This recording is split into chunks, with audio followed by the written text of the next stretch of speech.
little mouse, 'cause I'm an albatross. प्रकरण 2. धडा पहिला. श्रीमंत लोक पैशासाठी काम करत नाहीत. डॅड, श्रीमंत कसं व्हायचं ते मला सांगाल? माझे डॅड संध्याकाळी आलेले वर्तमानपत्र वाचत होते. माझा प्रश्न ऐकताच त्यांनी ते खाली ठेवलं आणि विचारलं, पण तुला श्रीमंत का व्हायचं आहे?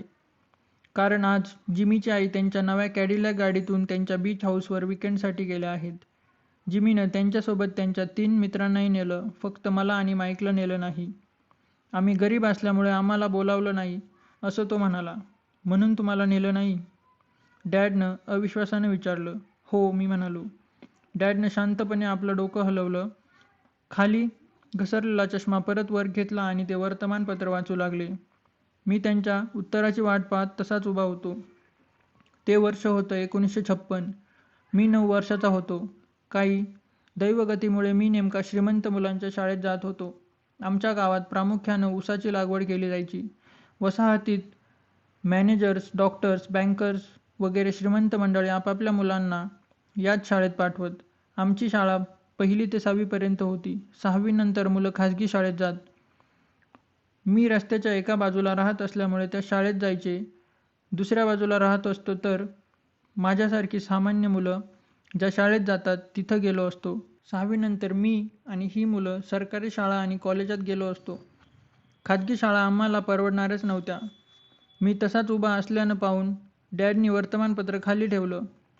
तेही विचार करत असावेत. शेवटी हळुवार आवाजात ते म्हणाले, तुला जर श्रीमंत व्हायचं असेल तर तुला पैसे कसे कमवावेत हे शिकावं लागेल. मग कसे मिळवू मी पैसे? मी चटकन विचारलं. ते हसत म्हणाले, डोकं वापर. याचा खरा अर्थ होता, मी एवढंच सांगू शकतो की मला माहीत नाही किंवा उगाच काहीतरी प्रश्न विचारू नकोस. भागीदारीची सुरुवात. दुसऱ्या दिवशी सकाळी मी माझ्या जिवलग मित्र माईकला भेटलो. त्याला डॅडींनी काय उत्तर दिलं हे सांगितलं.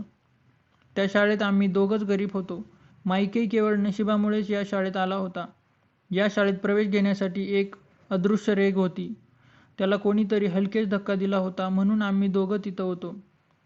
आम्ही तसे अगदीच गरीब वगैरे नव्हतो, पण इतर मुलांकडे असलेल्या नव्या सायकली, बेसबॉलचे नवे ग्लोव्ज वगैरे गोष्टी आमच्याकडे नव्हत्या.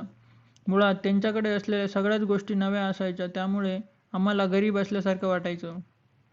आईवडिलांनी आमच्या मूलभूत गरजा निश्चितपणे भागवल्या, पण त्यापैकी अधिक काही हवं असेल तर तुलाच काम करून पैसे मिळवावे लागतील, असं माझे डॅड सांगायचे. मी 9 वर्षाचा होतो आणि या वयातल्या मुलांसाठी काही कामही नव्हतं. मग आपण काय करायचं आता? माईकने विचारलं. मला ते माहीत नाही, पण आपण दोघं भागीदार असणार आहोत, मी सांगितलं. मग आपण काय करायचं आता? माईकने विचारलं. मला ते माहीत नाही, पण आपण दोघं भागीदार असणार आहोत, मी सांगितलं. त्याला ही कल्पना आवडली. त्या शनिवारच्या सकाळी माईक हा माझा पहिला व्यावसायिक भागीदार झाला. पैसे मिळवण्यासाठी काय करायचे यावर विचार करण्यात आणि सुचवलेल्या कल्पनांवर चर्चा करण्यातच आमची सकाळ गेली. अधेमध्ये आम्ही जिमीच्या बीच हाऊसवर मजा करायला गेलेल्या मित्रांविषयी बोलायचो, पण फार नाही. त्याचा आम्हालाच त्रास व्हायचा. अर्थात तो त्रासही चांगल्यासाठीच होता, कारण त्यामुळे आम्हाला पैसे कमवायचे कसे अधिक तीव्रतेने वाटायचे. त्याच दिवशी दुपारी आमच्या डोक्यात प्रकाश पडला. शस्त्राच्या पुस्तकात वाचलेल्या गोष्टीवरून आम्हाला ही कल्पना सुचली. आम्ही प्रचंड उत्तेजित झालो होतो. अगदी जोरजोरात हस्त आंदोलन केलं. आम्ही आधी नुकतेच भागीदार होतो, आता आम्हाला व्यवसायात पडायचं होतं. पुढे काही आठवडे मी आणि माईक घरोघर फिरत होतो. वापरून झालेल्या टूथपेस्टच्या ट्यूब आम्हाला द्याव्यात अशी विनंती आम्ही प्रत्येकाला करत होतो.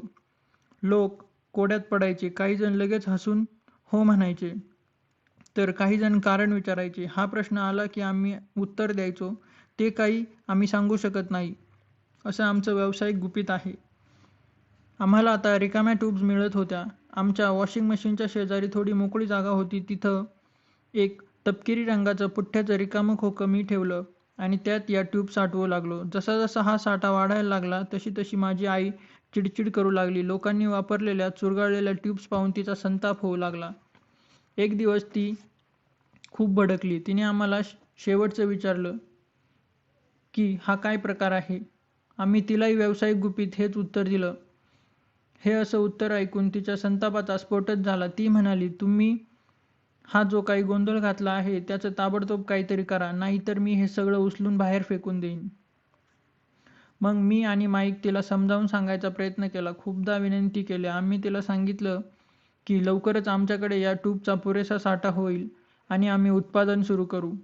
आपल्या काही शेजारच्या ट्यूब्स पेस्ट संपतच आल्या आहेत, त्यामुळे त्यांच्याकडूनही आम्हाला 2-3 दिवसात ट्यूब्स मिळतील. खूपदा सांगितल्यावर अखेरीस तिने आम्हाला एका आठवड्याची मुदत दिली. या अचानक आलेल्या अडचणीमुळे आम्हाला उत्पादन सुरू करण्याची तारीख अलीकडे द्यावी लागली. त्यामुळे आमच्यावर कामाचा दबाव वाढला. आम्ही त्यावेळेत उत्पादन सुरू करू शकलो नव्हतो, तर आमची पहिली भागीदारी फेकून देण्यात आली असती. शेवटी आम्ही कामाची वाटणी केली. दातांच्या डॉक्टरांनी वारंवार दात घासायला सांगितले आहेत, असा प्रचार करण्याची जबाबदारी माईकने स्वीकारली. तर मी उत्पादन सुरू करण्यासाठी जुळवाजुळव करू लागलो. आमच्या गॅरेजमध्ये आमची कार्यशाळा होती. उत्पादन सुरू केलं होतं. आमची गॅरेजमध्ये काहीतरी खुडबुड सुरू होती. एक दिवस माझा डॅड आणि एका मित्रासह आम्ही काय करत आहोत ते पाहण्यासाठी आले. या 9 वर्षीय जोडी गोळीचं उत्पादनाचं काम पूर्ण जोशात चालू होतं. गॅरेजमध्ये सगळीकडे पांढरी पावडर पसरली होती. एका लांब टेबलावर शाळेतून आणलेली पुस्तकांची खोकी होती. लोखंडी जाळी असलेली एक कोळशाची शेगडी धडधडत होती. गॅरेजमध्ये आमचं काम सुरू असल्यानं डॅड अलीकडंच गाडी लावून आत आले. त्यावेळी आम्ही स्टीलच्या भांड्यामध्ये टूथपेस्टच्या रिकाम्या ट्यूब वितळत होतो. त्या काळी टूथपेस्ट प्लास्टिकच्या ट्यूबमध्ये येत नसत. त्या ट्यूब शिशीच्या असायच्यात. आम्ही आधी त्या ट्यूब जाळून त्यावर रंग टाकून नंतर त्या स्टीलच्या भांड्यात वितळायला ठेवायचो. पुठ्ठ्याच्या खोक्यांमध्ये आम्ही प्लास्टर ऑफ पॅरिस ओतून साचे केले होते. ट्यूब वितळून शिसं मिळालं की ते आम्ही या साच्यांमध्ये ओतायचो. गॅरेजमध्ये पसरलेली पांढरी पावडर म्हणजे प्लास्टरच होतं. गडबडीत माझा धक्का प्लास्टर ऑफ पॅरिसच्या पिशवीला लागला होता आणि सगळ्या गॅरेजमध्ये जणू हिमवादळ झाल्यासारखं दिसत होतं. डॅड आले तेव्हा मी वितळलेल्या शिसं प्लास्टर ऑफ पॅरिसच्या साच्यात ओतत होतो. बाबांनी ते पाहिलं. हळू, काळजी घे, ते म्हणाले. मी वर न बघता मान हलवली. हातातलं काम संपल्यावर मी भांडं खाली ठेवलं आणि डॅडकडे पाहून हसलो. काय करताय तुम्ही? डॅडने विचारलं. तुम्ही जे सांगितलं होतं, आपण आता श्रीमंत होणार आहोत, मी उत्तर दिलं. हो, आणि आम्ही भागीदार आहोत, माईक हसत हसत म्हणाला. आणि त्या प्लास्टर ऑफ पॅरिसच्या साच्यात काय आहे? डॅडने विचारलं. बघा ना, ही बॅच चांगली असेल, मी उत्तर दिलं. मग मी एका छोट्या हातोडीनं साच्याच्या मध्यभागी ठेवलेल्या सीलवर हळूच फटका दिला. याचा उघडल्यानंतर आतली धातूची गोल नाणी बाहेर पडली. अरे देवा, तुम्ही शिष्याची नाणी पाडत आहात? डॅड म्हणाले. अगदी बरोबर, माईक म्हणाला. तुम्ही जे सांगत होता तेच तर आम्ही करतो आहोत. आम्ही पैसे मिळवत आहोत. हे ऐकून डॅडचे मित्र वळले आणि हसत सुटले. मग माझे डॅडही हसले. त्यांनी आपलं डोकं हलवून काय दृश्य होतं ते, एका गॅरेजमध्ये पेटलेली कोळशाची भट्टी, वापरून झालेल्या टूथपेस्टच्या ट्यूब्स, साले, पसरलेले प्लास्टरमुळे पांढरी झालेली आणि या कानापासून त्या कानापर्यंत हसणारी 2 मुलं त्यांच्यासमोर उभी होती. मग डॅडनं आम्हाला काम थांबवून बाहेरच्या पायरीवर बसायला सांगितले. आम्ही तसे बसलो. डॅडही आमच्या शेजारी बसले आणि मंद हसत आम्हाला विचारत, बनावट वस्तू या शब्दाचा अर्थ तुम्हाला माहीत आहे का? त्यांनी आम्हाला ते सारं समजावून सांगितलं आणि आमची सारी स्वप्नं त्याच क्षणी भंगली. हे सारं बेकायदेशीर आहे, माईकनं कातर आवाजात त्यांना विचारलं.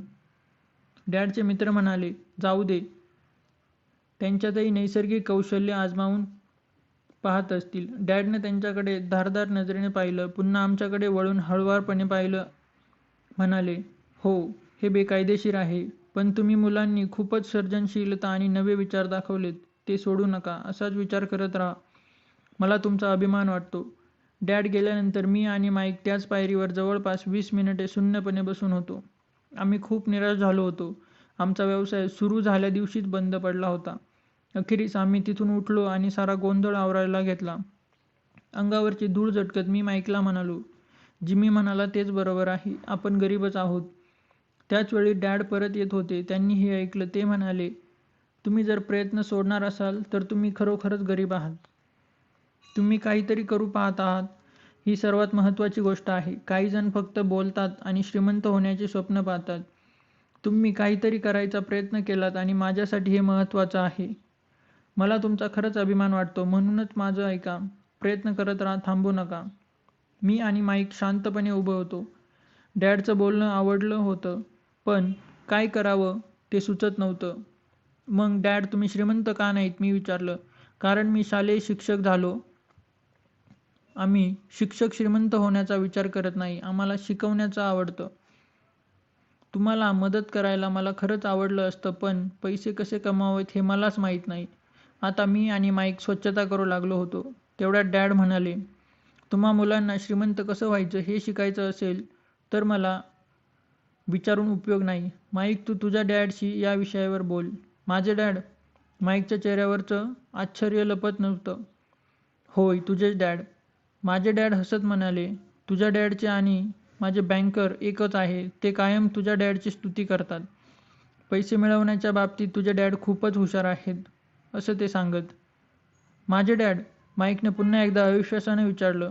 तुम्ही म्हणता तसं असेल तर मग शाळेतल्या इतर मुलांसारखं छान घर आणि गाडी आमच्याकडे का नाही? छान घर आणि गाडी असणं म्हणजे तुम्ही श्रीमंत आहात असं नसतं.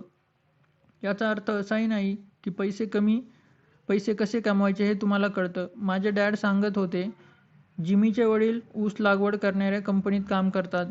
ते माझ्यापेक्षा फार काही वेगळे नाहीत. ते कंपनीसाठी काम करतात आणि मी सरकारसाठी. कंपनीने त्यांना गाडी दिली. उद्या कंपनी संकट सापडली तर त्यांच्याकडे काहीच राहायचं नाही. तेच संकटात सापडतील. माईक, तुझे डॅड वेगळे आहेत. ते एका साम्राज्याचीच उभारणी करत आहेत आणि माझ्या अंदाजानुसार ते काही वर्षातच अतिशय श्रीमंत होतील. हे ऐकून मी आणि माईक एकदम खुश झालो. पुन्हा एकदा आम्ही आमच्या बंद पडलेल्या व्यवसायाचा गोंधळ निस्तारायला घेतला. स्वच्छता करता करता आम्ही माईकच्या डॅडशी कधी कसं बोलायचं हे ठरवू लागलो. माईकचे डॅड खूप वेळ काम करत आणि ते घरी उशिरा येत. त्यामुळे त्यांची वेळ कशी घ्यायची हाच प्रश्न होता. अनेक गोदाम, साखळी दुकानं, बांधकाम कंपनी आणि 3 उपगृहांचे ते मालक होते. त्यामुळे त्यांना घरी परतण्यास रोजही उशीर होई. आमची स्वच्छता पूर्ण झाल्यानंतर माईक घरी जाण्यासाठी बस पकडली. तो त्याच रात्री त्याच्या डॅडशी बोलणार होता. हे आम्हाला श्रीमंत व्हायला शिकवतील का, असंही विचारणार होता. किती उशीर झाला तरी तो डॅडशी बोलून मला कळवणार होता. त्याने मला तसं वचनही दिलं होतं. रात्री 8:30 वाजता त्याचा फोन आला. ओके, पुढच्या शनिवारी, असं म्हणत मी फोन ठेवला. माईकच्या डॅडनं आम्हाला भेटायचं मान्य केलं होतं. मी शनिवारी सकाळी 7:30 वाजता गावाच्या गरीब भागात जाणारी बस पकडली. अभ्यासाची सुरुवात. मी तुम्हाला एका तासाचे 10 सेंट देईन. ते वर्ष होतं 1956. तरी त्या काळच्या पगाराच्या मानानं तासाला 10 सेंट कमीच होते. मायकेल आणि मी त्याच्या डॅडला सकाळी 8 वाजता भेटणार होतो. ते कामात खूपच गुंतलेले होते. त्यांनी कामाला सुरुवात करूनही तास उलटून गेला होता. मी जेव्हा त्यांच्या सध्या छोट्या आणि नीटनेटक्या घरात पोहोचलो तेव्हा त्यांचा बांधकाम मुकादम ट्रक घेऊन बाहेर पडत होता. माईकनं दार उघडलं. सांगितलं, डॅड फोनवर बोलत आहे. त्यांनी आपल्याला मागील दारी पोर्चच्या जवळ थांबायला सांगितले आहे. त्यांच्या जुन्या होत चाललेल्या घराचा उंबरठा ओलांडून मी लाकडी जमिनीवर पाय ठेवला. तिथंही करकर आवाज झाला. दाराच्या आत स्वस्ताईतली चटई अंथरलेली होती. सततच्या ये-जा करण्यामुळे जमीन खराब झाली होती आणि झटकण्यासाठी ती चटई होती. चटई जरी स्वच्छ असली तरी ती बदलायला आलीच होती. त्यांच्या बैठकीच्या खोलीत प्रवेश केल्यानंतर मला तर कोंडल्यासारखं झालं. ती अरुंद खोली जुन्या आणि कुबट वास येणाऱ्या फर्निचरनं गच्च भरली होती. त्या सगळ्या गोष्टी म्हणजे जुनं फर्निचर गोळा करणाऱ्यांसाठीच परनवीच होती. माझ्या आईपेक्षा थोड्या जास्त वयाच्या 2 स्त्रिया कोचावर बसल्या होत्या. त्यांच्या पलीकडे एक पुरुष बसला होता. त्याने कामगारांप्रमाणे खाकी रंगाचा शर्ट आणि त्याच रंगाची सैलशी पॅन्ट घातली होती. कपडे इस्त्री केलेले होते, पण त्यांचा स्टार्च नव्हता. ते माझ्या डॅडपेक्षा साधारण 10 वर्षांनी मोठे असावे, म्हणजे 45 वर्षाचे असतील. मी आणि माईक त्यांच्याजवळ गेलो. त्यावेळी ते आमच्याकडे पाहून हसले आणि स्वयंपाकघराकडे गेले. तिथून पोर्चकडे जाता येत होतं. मीही त्याकडे जाऊन लाजून हसलो. कोण आहेत हे? मी विचारलं. ते माझ्या डॅडसाठी काम करतात. ते वयस्कर गृहस्थ त्यांच्या गोदामाची कामं पाहतात. तर त्या दोन्ही उपाहारगृहांच्या मॅनेजर आहेत. बांधकामावरचा मुकादमा तू येतानाच पाहिलास. इथून 50 मैलांवर एक रस्त्याचे काम सुरू आहे. तिथं तो काम करतो. कायम हे असंच सुरू असतं? मी विचारलं.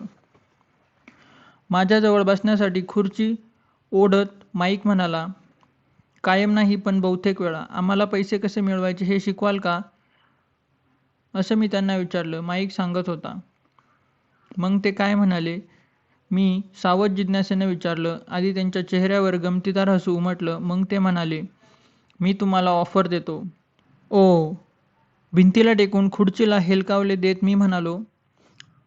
खुर्चीचे पुढचे पाय वर होते आणि मागच्या पायांवर सारं वजन होतं.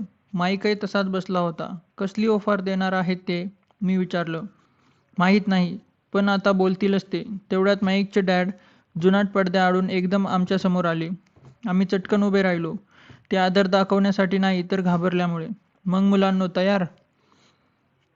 त्यांनी दुसरी खुर्ची ओढत विचारलं.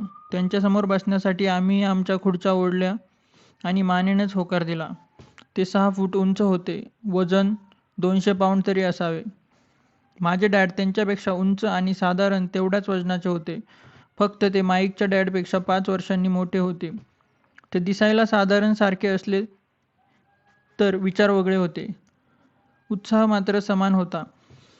रॉबर्ट, माईक मला सांगत होता की तुला पैसे कसे कमवायचे हे शिकायचं आहे. मी लगेच होकारार्थी मान हलवली. पण मनात थोडीशी भीती होतीच. ओके, मग माझी ऑफर ऐका. मी तुम्हाला शिकवेन, पण शाळेत वर्गात शिकतात तसं नाही. तुम्ही माझ्यासाठी काम करा, मी तुम्हाला शिकवेन.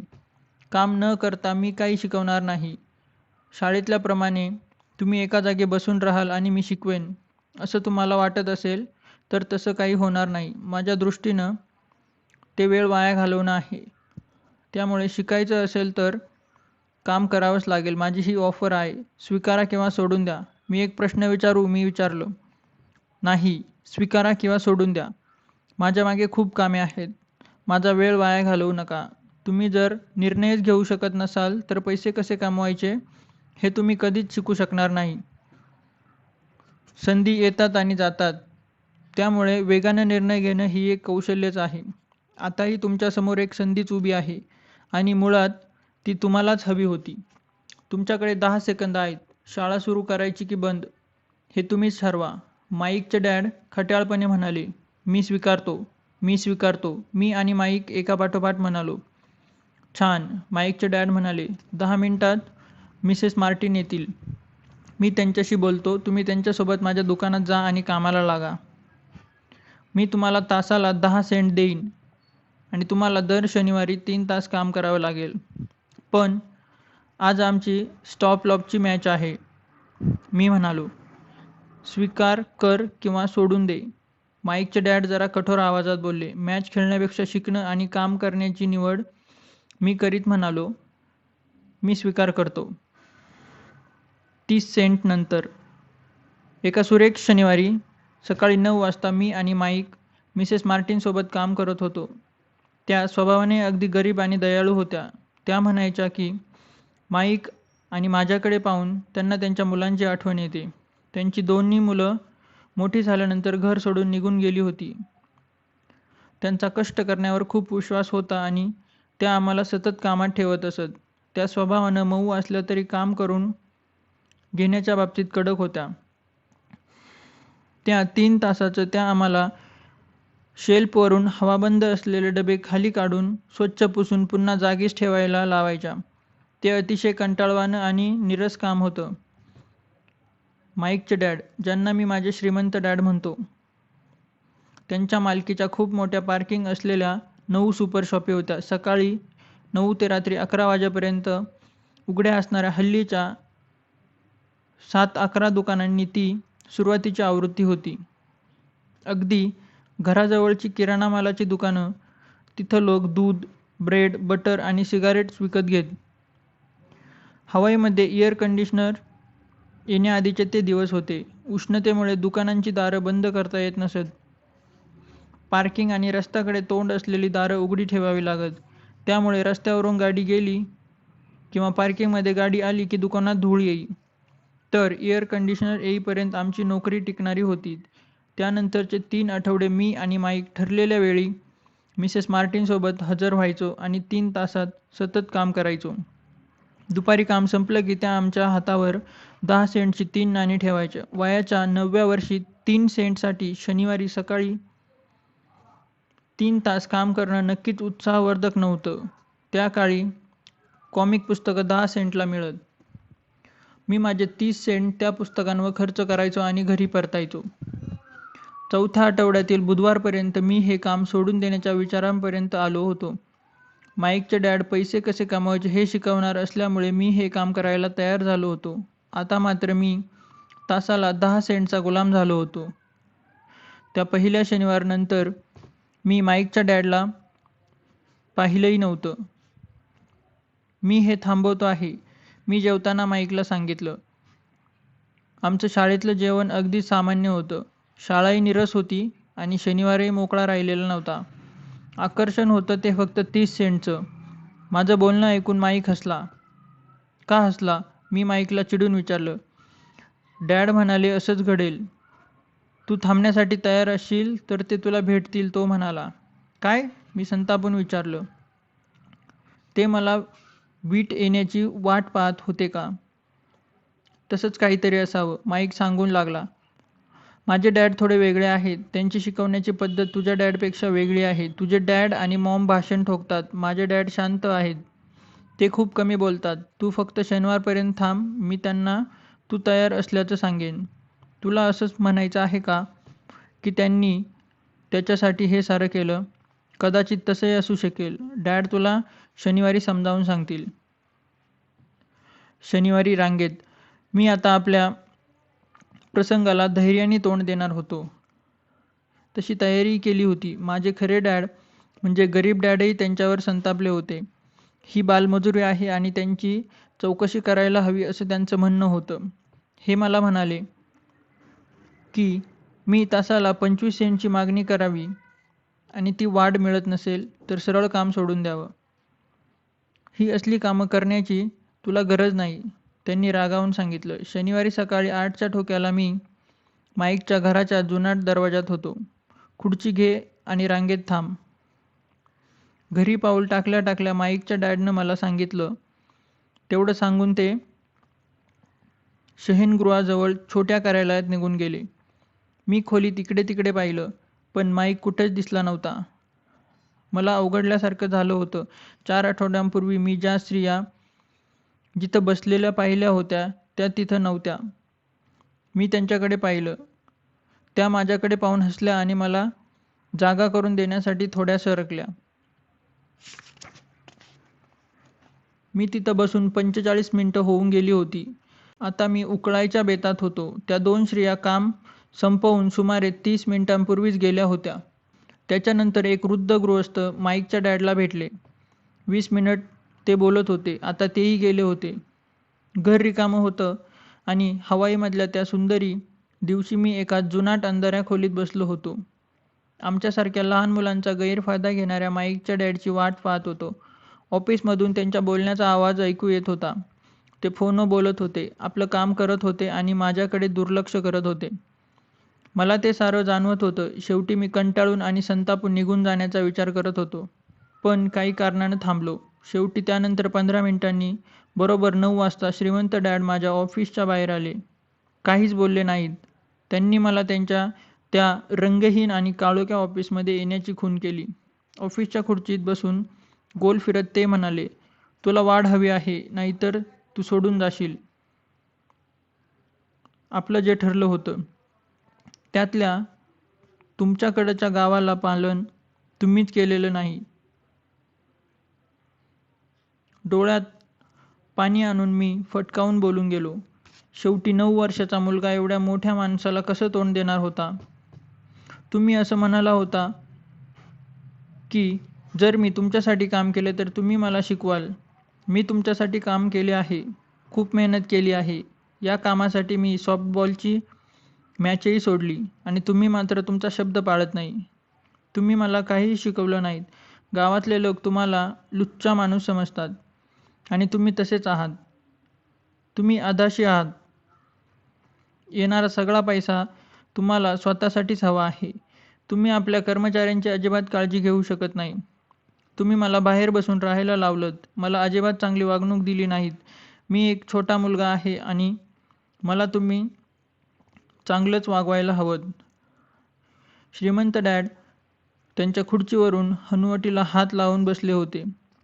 ते माझ्याकडे एकटक बघत होते. जणू ते मला जोखत होते. अगदी काही वाईट नव्हतं. ते म्हणाले, 1 महिन्याच्या आतच तू माझ्या इतर कर्मचाऱ्यांसारखा झालास. काय? मी विचारलं.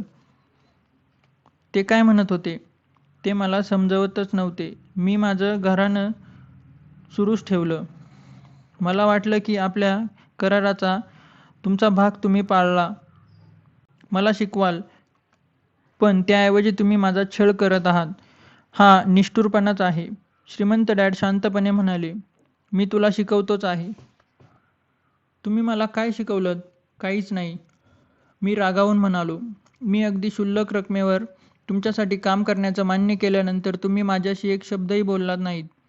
1 तासाला 10 सेंट. खरं तर याबाबत सरकारलाच कळवायला हवं. आपल्याकडे बालमजुरी विरोधात कायदे आहेत आणि तुम्हाला हेही माहीत असेल की माझे वडील सरकारी कर्मचारी आहेत. आता मात्र तू माझ्याकडे काम करणाऱ्या बहुतेक लोकांसारखा बोलू लागला आहेस. असं झालं की मी त्यांना झापतो किंवा ते काम सोडून जातात. तुम्हाला नक्की म्हणायचं तरी काय आहे? मी आता वयाच्या मानानं बराच धीट झालो होतो. तुम्ही खोटं बोललात. मी तुमच्यासाठी काम केलं, पण तुम्हीच शब्द पाळला नाहीत. तुम्ही मला काहीच शिकवलं नाहीत. तुला कसं समजलं की मी तुला काहीच शिकवलं नाही? त्यांनी शांतपणे विचारलं. तुम्ही माझ्याशी बोलला देखील नाहीत. मी तुमच्यासाठी 3 आठवडे काम केले आणि तुम्ही मला काहीच शिकवलं नाहीत. मी पुन्हा तेच सांगितलं. शिकवायचं म्हणजे नक्की काय? व्याख्यान द्यायचं? त्यांनी विचारलं. हो, मी उत्तर दिलं. ते शाळेत. ते हसत म्हणाले, पण जगणं असं शिकवत नाही. मी तर असं म्हणेन की आपलं आयुष्यात सर्वोत्तम शिक्षक आहे. बहुतेक वेळा हे जीवन तुमच्याशी काहीच बोलत नाही. ते तुम्हाला ढकलत राहतं. जीवनातला प्रत्येक धक्का सांगत असतो की उठ, जागा हो. मला वाटलं तू हे शिकावंस. या माणसाला नक्की काय म्हणायचं आहे? मी मनातल्या मनात स्वतःलाच विचारलं. जीवन धक्का देणं म्हणजे ते माझ्याशी बोललं. ही नोकरी सोडावी लागणार हे मला कळून चुकलं. मी अशा माणसाशी बोलत होतो ज्याला डांबून ठेवण्याची नितांत आवश्यकता होती.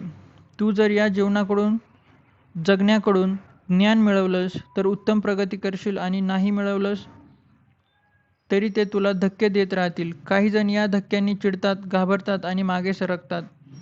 अर्थात ते मागे सरकतात ते त्यांच्या मालकीविरुद्ध किंवा नोकरी, पती किंवा पत्नीविरुद्ध. आपलं आयुष्यात आपल्याला धक्का देतंय, काहीतरी सांगू पाहतंय हे त्यांना समजतच नाही. ते नक्की काय बोलत आहे मला काही समजतच नव्हतं. आपल्या साऱ्यांना हे आयुष्य धक्के देत असतात. काही जण लढतात, काही जण सोडून जातात. लढा देणाऱ्या अशा प्रत्येक धक्क्याचं स्वागत करा. या थोड्या लोकांना त्यातला प्रत्येक धडा घ्यायचा असतो, शिकायचा असतो. ते शिकतात आणि पुढे जात राहतात. बहुतेक जण सोडून देतात. तुझ्यासारखे फार थोडे लढा देतात. श्रीमंत डॅड उठले आणि त्यांनी करकर आवाज करणारी ती खिडकी बंद केली. खरं तर ती दुरुस्तीलाच आली होती. तू जर हा धडा शिकलास तर तू सुज्ञ, जाणकार, श्रीमंत आणि सुखी समाधानी होशील. शिकला नाहीस तर आयुष्यभर कमी पगार देणाऱ्या मालकांना किंवा नोकरीला दोष देत राहशील. कधीतरी काहीतरी घडेल आणि पैशांचे सारे प्रश्न सुटून जातील या आशेवर जगत राहशील. मी अविकतो आहे का आणि मला काही समजतं आहे का हे पाहण्यासाठी ते माझ्याकडे वळले. आमची नजरानजर झाली. आता आम्ही काहीच बोलत नव्हतो. आमचे डोळे एकमेकांशी बोलत होते. त्यांचं बरोबर होतं. मी लढा देत होतो. मलाच तर पैसे कसे कमवायचे हे शिकायचं होतं. याचाच अर्थ ते बरोबर होते आणि मी त्यांनाच दोष देत होतो. श्रीमंत डॅड बोलतच होते.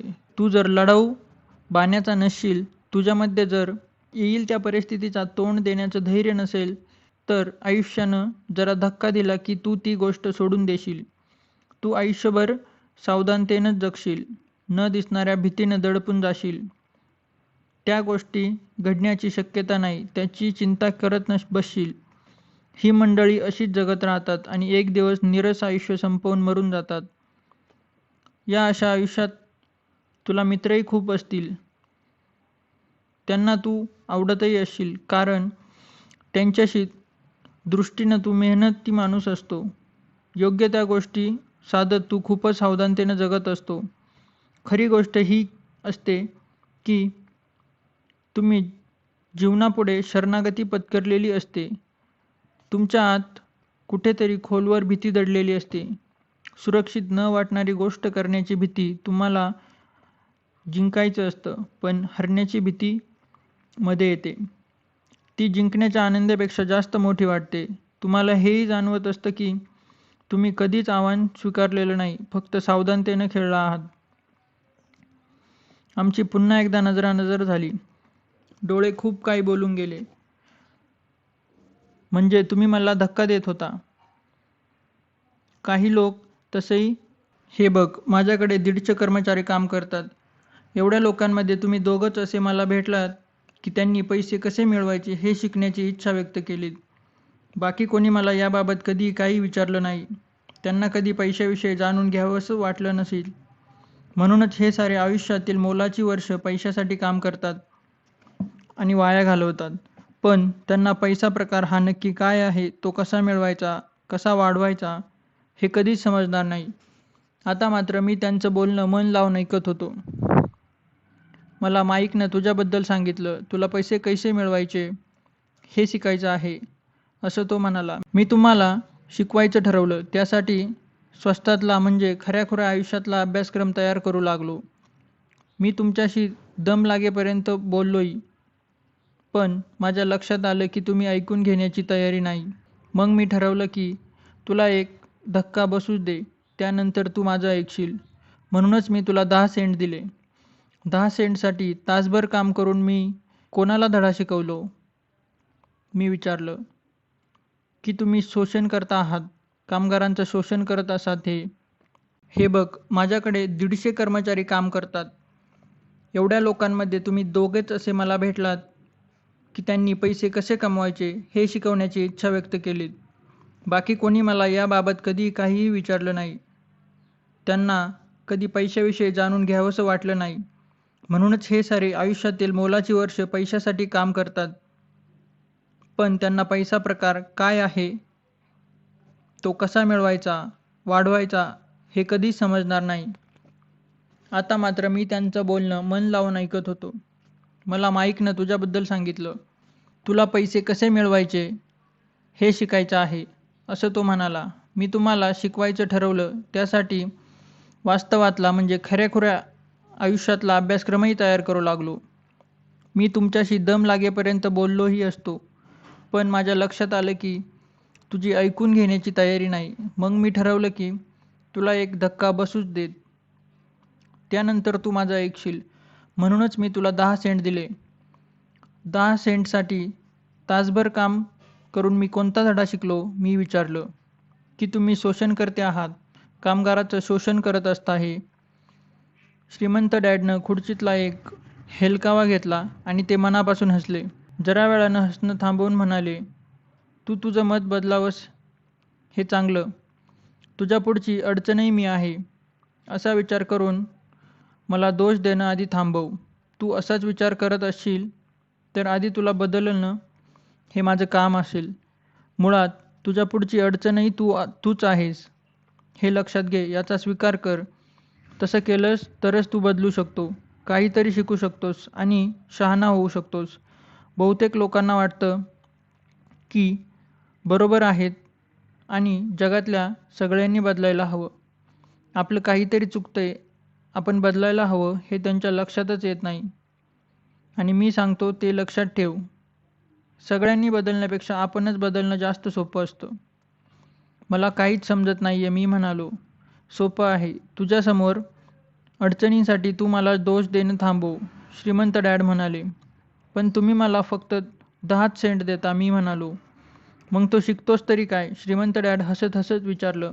हेच की तुम्ही शोषण करत आहात. मी देखील हसत म्हणालो. बघ, पुन्हा तू तसाच विचार करतो आहेस. तुझ्या दृष्टीनं तुझ्या पुढची मोठी अडचण मीच आहे. पण तुम्ही आहातच. तुला असंच वाटत असेल तर तू काहीच शिकू शकणार नाहीस. समजा तुझं म्हणणं मी मानलं तर तुझ्यासमोर काय पर्याय आहे? तुम्ही जर मला जास्त पैसे दिले नाहीत किंवा माझा सन्मान राखला नाहीत आणि मला शिकवलं नाहीत तर मी काम सोडेन. तुझं मत तू चांगल्या प्रकारे मांडलंस, ते म्हणाले. आणि बहुतेक जण हेच करतात. ते सोडून जातात. दुसरी नोकरी, चांगली संधी आणि जास्त पगाराचा शोध घेऊ लागतात. पण असं केल्यामुळे तुझ्या पुढचे प्रश्न सुटतील असं वाटत असेल तर हे चूक आहे. बहुसंख्य वेळा असं काहीही होत नाही. मग हा प्रश्न कसा सुटेल? हे तासाला किरकोळ 10 सेंट द्यायचे आणि एक स्मित हास्य यावर कसं चालेल, मी विचारलं. श्रीमंत डॅड हसले. इतर लोक हेच करतात. या पगारात भागणार नाही. त्यांना झगडावंच लागेल. हे ठाऊक असूनही ते पगाराचा चेक स्वीकारतात. ते फक्त वाढ होण्याची वाट पाहत राहतात. पगार वाढला की आपल्या पुढचे प्रश्न सुटतील असंच त्यांना वाटतं. बहुतेक जण हे असंच करतात. काही जण आणखी एखादी नोकरी करतात, जास्त कष्ट करतात आणि पुन्हा कमी रकमेचा चेक त्यांच्या वाटेला येतो. मी जमिनीकडे टक लावून पाहत होतो. श्रीमंत डॅड मला जे काही सांगू पाहत होते ते आत्ता कुठे माझ्या ध्यानी येऊ लागलं होतं. हे जे काही चाललं आहे ते जीवनाची पहिली चव आहे, हेही मला समजलं होतं. शेवटी मी वर पाहिलं आणि पुन्हा एकदा विचारलं, हा प्रश्न कसा सुटेल? हे माझ्या डोक्यावर चापट मारत ते म्हणाले, तुझ्या दोन्ही कानांच्या मध्ये जी गोष्ट आहे त्यामुळे सुटेल. मग त्यांनी मला एक महत्त्वाची गोष्ट सांगितली. त्यामुळे मात्र ते त्यांच्या इतर कर्मचाऱ्यांपेक्षा आणि माझ्या गरीब डॅडपेक्षा वेगळे होते.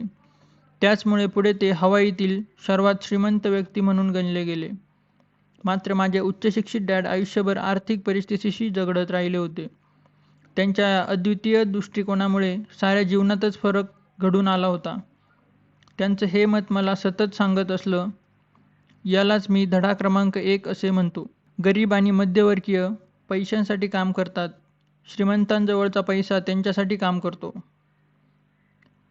त्या शनिवारच्या सकाळी मी अगदी वेगळा आणि खूप महत्त्वपूर्ण दृष्टिकोन जाणून घेण्याचा प्रयत्न करत होतो. तो माझ्या गरीब डॅडनं शिकवल्यापेक्षा अगदी वेगळा होता.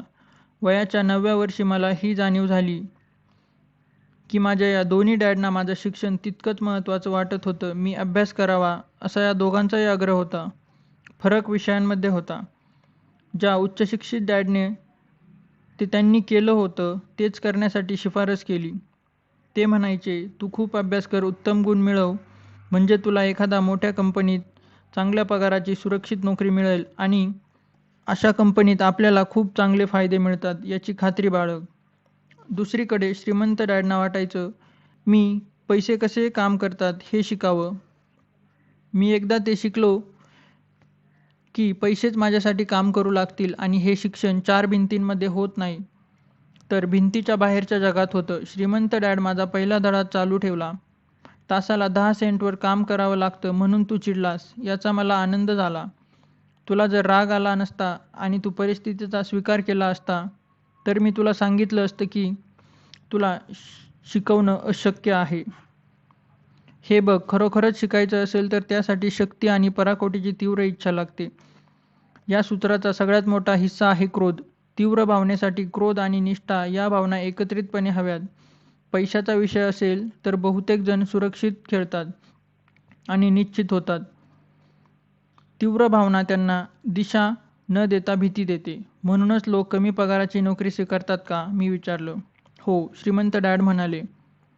काही लोक म्हणतात की मी कामगारांची पिळवणूक करतो कारण मी सरकार किंवा एखाद्या कंपनी एवढा पगार देत नाही. मी उलट म्हणतो, माझ्या मते ही मंडळी स्वतःचीच पिळवणूक करून घेत असतात. ती त्यांची भीती आहे, माझी नाही. मग आपण त्यांना जास्त पगार द्यावा असं तुम्हाला वाटत नाही का? नाही, मला तसं वाटलं नाही आणि जास्त पैसे देऊनही त्यांचे प्रश्न सुटणार नाहीत. तुझ्या डॅडकडेच पहा ना, ते खूप पैसे मिळवतात, पण ते त्यांना पुरत नाहीत. खूप पैसे मिळवूनही बहुतेकांच्या डोक्यावर कर्ज असतं. म्हणूनच तासाला 10 सेंट. मी हसत म्हणालो. हा धड्याचाच एक भाग होता. अगदी बरोबर, श्रीमंत डॅड हसून म्हणाले. हे पहा, तुझे डॅड शाळेत गेले. त्यांनी उत्तम दर्जाचे शिक्षण घेतले. ते उत्तम नोकरीसाठीच. त्यांना ती मिळाली देखील. तरीसुद्धा त्यांच्यासमोर आर्थिक प्रश्न आहेतच. पैशाविषयी त्यांना शाळेत काहीच शिकवलं जात नाही. हेच यामागचं कारण आहे. आणि पैशासाठी काम करण्यावर त्यांचा विश्वास आहे, हे दुसरं कारण. पैशासाठी काम करण्यावर तुमचा विश्वास नाही? मी विचारलं. नाही, खरंच नाही, श्रीमंत डॅड म्हणाले. तुम्हाला जर पैशासाठी काम करायचं असेल तर शाळेत राहा. हेच शिकण्यासाठी ती चांगली जागा आहे. तुला जर पैशासाठी काम करायचं, हे शिकायचं असेल तर ते मी तुला शिकवेन. अर्थात हे शिकायची तुझी तीव्र इच्छा असेल तरच. हे तर प्रत्येकालाच शिकावंच असेल. मी म्हटलं. नाही, श्रीमंत डॅड म्हणाले. याचं साधं कारण म्हणजे पैशासाठी काम करायला शिकणं सोपं असतं. विशेषतः पैशाचा विषय काढल्यावर जर तुम्हाला भीतीचीच भावना वाटत असली तर नक्कीच. मला काहीच समजत नाही, मी कपाळावर आठ्या घालत म्हणालो. आता त्याचा विचारही करू नकोस आणि काळजीही. फक्त हे लक्षात ठेव की बहुतेक जण असुरक्षिततेच्या भीतीपोटीच नोकरी करत असतात. ही भीती बिलांचे पैसे देण्याविषयी नसते, तर नोकरी जाण्याची असते. गाठीशी पुरेसा पैसा नसल्याची असते. काहीतरी नव्यानं सुरू करण्याची असते. व्यवसाय किंवा नोकरीसाठी अभ्यास करायचा आणि नंतर पैशासाठी काम करायचं, याचीच किंमत ते मोजत असतात. बहुतेक जण पैशाचे गुलाम होतात आणि नंतर मालकावर रागावतात. पैसा तुमच्यासाठी काम करतो हे शिकण्याचा अभ्यासक्रम वेगळा आहे का? मी विचारलो.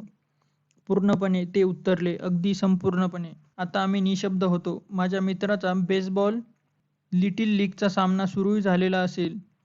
त्या दिवशी कोणत्यातरी कारणामुळे मी 10 सेंटवरही काम करायचं ठरवलं. त्या निर्णयाबद्दल मी आता कृतज्ञ होतो. मला जाणीव झाली की मी आता जे काही शिकणार आहे, हे माझ्या मित्रांना शाळेत कधीच शिकायला मिळणार नव्हतं. श्रीमंत डॅडनं विचारलं. शिकण्यासाठी तयार? 100%, मी हसत हसत म्हणालो.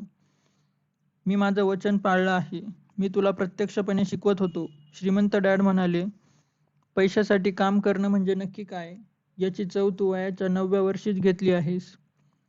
गेल्या महिन्याचा 50 वर्षांनी गुण. आणि आता तू विचार कर की बहुतेक जण आयुष्यभर काय करत असतील. मला काहीच समजत नाहीये, मी म्हणालो. मला भेटण्यासाठी तुला इतरांसोबत थांबावं लागलं. माझी वाट पाहावी लागली. तेव्हा तुला काय वाटलं? खूप वाईट. पैशासाठी काम करण्याची निवड केली तर हे असंच आयुष्य वाटेला येतं, ते सांगत होते. आणि जेव्हा मिसेस मार्टिननं 3 तास काम केल्यानंतर हाती 3 सेंट ठेवले, तेव्हा काय वाटलं? तेव्हा वाटलं की हे काहीच नाहीत. मी खूप निराश झालो होतो. आपल्या पगाराचा चेक हाती पडल्यानंतर बहुसंख्य कर्मचाऱ्यांना हे असंच वाटतं. तुला तरी 100% रक्कम मिळाली होती. त्यांच्या हाती तर तीही पडत नाही. त्यांच्या पगारातून कर आणि इतर वजावटही होत असते. म्हणजे तुम्हाला असं म्हणायचं आहे का की बहुसंख्य कामगारांना त्यांचा पूर्ण पगारही मिळत नाही? मी आश्चर्याने विचारलो. नक्कीच नाही. सगळ्यात आधी सरकार त्यांचा वाटा काढून घेतं. ते कसं काय? म्हणजे कसं करतात ते? मी विचारलं. कराच्या माध्यमातून, श्रीमंत डॅडनं उत्तर दिलं. तुम्ही जेव्हा पैसे कमवता तेव्हा त्यावर कर द्यावा लागतो. ते खर्च करता तेव्हाही कर लागतो. जेव्हा बचत करता तेव्हा बचतीवरही कर असतो. आणि तुम्ही जेव्हा मरण पावता तेव्हाही कर असतोच. लोक सरकारला असं का करू देतात? श्रीमंत देत नाहीत, ते म्हणाले. गरीब आणि मध्यमवर्गीय कर देतात. मी तुला पैजेवर सांगतो की तुझ्या डॅडपेक्षा जास्त कमवतो, तरी देखील तेच माझ्यापेक्षा जास्त कर भरतात. हे कसं शक्य आहे? हे बोलणं आता माझ्या 9 वर्षाच्या मेंदूला आकलनापलीकडे चाललं होतं. एखादी व्यक्ती सरकारला असं कसं करू देईल, हेच मला समजत नव्हतं. श्रीमंत डॅड शांत होते. मी त्यांच्या सांगण्याकडे लक्ष द्यावं, मध्ये मध्ये बोलू नये, असं त्यांना वाटत असावं. शेवटी मी शांत झालो.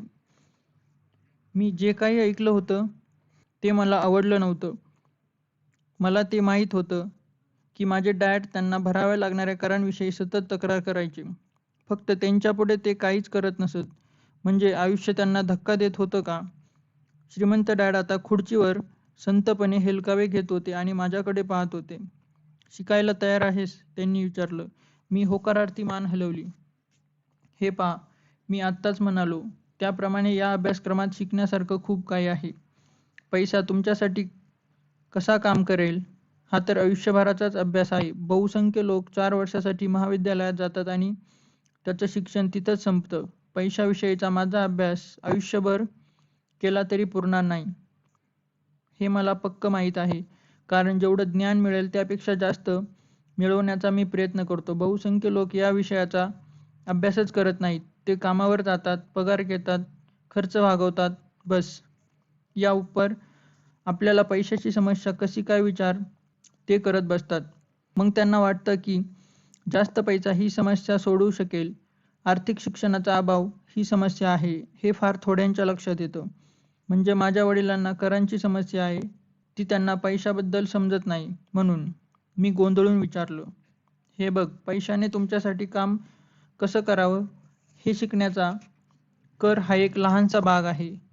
आज मला एवढंच पाहायचं होतं की पैशाबद्दल शिकण्याची तुझी अजूनही तळमळ आहे का? बहुतेकांना नसते. त्यांना शाळेत जायचं असतं, व्यावसायिक शिक्षण घ्यायचं असतं, कामावर मजा करायची असते आणि खूप पैसे मिळवायचे असतात. मग एक दिवस पैशाच्या मोठ्या समस्येने त्यांना खडबडून जाग येते आणि ते कामही थांबवू शकत नाहीत. पैशाला आपल्यासाठी कामाला लावायचं याऐवजी पैशासाठी काम करायचं हे शिकण्याची ती किंमत असते. तर अजूनही तुला शिकायची तळमळ आहे का? मी पुन्हा मान हलवली. छान, श्रीमंत डॅड म्हणाले. आता कामाला सुरुवात कर. यावेळेस मी तुला काहीच पगार देणार नाही. काय? मी आश्चर्यचकित होऊन विचारलं. मी काय सांगितलं ते ऐकलंस ना? मी तुला काहीही देणार नाही. तर तू दर शनिवारी 3 तास काम करशील, पण यावेळी तुला ते 10 सेंटही मिळणार नाहीत. तूच म्हणाला ना की तुला पैशासाठी काम न करणं शिकायचं आहे. म्हणूनच मी तुला पैसे देणार नाही. मी जे काही ऐकत होतो त्यावर माझा विश्वासच बसत नव्हता. मी माईकशी या विषयावर बोललो आहे. तो या क्षणी दुकानात काम करत आहे. धूळ साफ करून ते डबे पुन्हा व्यवस्थितपणे जागेवर लावतो आहे. ते देखील पैसे न घेता. आता तू सुद्धा घाई कर आणि ते पोच. ते म्हणाले. आता शुद्ध अन्याय आहे. मी ओरडलो. तुम्ही मला काहीतरी पैसे द्यायला हवे. तूच म्हणालास ना की तुला शिकायचं आहे. तू हे आत्ता शिकला नाहीस तर यापुढे तू माझ्याकडे त्या 2 स्त्रिया आणि त्या वृद्ध माणसांसारख्या पैशाच्या अपेक्षा ठेवूनच येशील. त्यावेळी कदाचित आज मी तुला फैलावर घेणार नाही अशी आशाही मनात असेल, किंवा पुढे तू तुझ्यासारख्या डॅडसारखा असशील, भरपूर पैसे मिळवणार पण तेव्हाच कर्जात बुडलेला. तेव्हाही मनात एक आशा असेल, कधीतरी पैसे मिळतील आणि प्रश्न सुटतील. तुला जर हेच हवं असेल तर मी आपल्या तासाला 10 सेंटच्या मूळ कराराकडे वळतो आणि मग बहुसंख्य लोक मोठ्या होण्यासाठी जे काही करतात ते तू करू शकतोस. मग तिथे पुरेसे पैसे मिळत नाहीत अशी तक्रार करत राहा. ती नोकरी सोडून दे आणि दुसरी नोकरी शोध. मी नक्की करू तरी काय? मी विचारलं. श्रीमंत डॅड माझ्या डोक्यावर हलकेच चापटी मारली आणि म्हणाले, याचा उपयोग कर. याचा जर चांगला वापर केलास तर ही संधी दिल्याबद्दल माझे आभारच मानशील आणि पुढे एक श्रीमंत व्यक्ती म्हणून लोक तुला ओळखतील. मी तिथंच उभा होतो. आपल्यावर एक अन्याय होतोय यावर माझा विश्वास बसत नव्हता. पुढे वाढवून मिळावेत अशी मागणी घेऊन मी इथे गेलो होतो आणि आता तर काहीच मिळणार नव्हतं. श्रीमंत डॅड पुन्हा एकदा माझ्या डोक्यावर चापटी मारली आणि म्हणाले, याचा वापर कर आणि इथून निघ, कामावर जा. धडा पहिला. श्रीमंत लोक पैशासाठी काम करत नाहीत. मला पगार दिला जात नाही हे मी माझ्या गरीब डॅडला सांगितलं नाही. त्यांना ते उमगलं नसतं. मुळात जे मलाच समजत नव्हतं ते त्यांना कसं समजणार होतं. यापुढे 3 आठवडे मी आणि माईक तेच काम फुकट करत होतो. आता त्या कामाचा आम्हाला त्रास वाटत नव्हता. सगळं सवयीचं झालं होतं. चुकलेले बेसबॉलचे सामने आणि कॉमिक पुस्तकं या गोष्टी एवढ्या त्रासदायक होत होत्या. 3रा आठवडा होता. एके शनिवारी दुपारी श्रीमंत डॅड दुकानावर आले.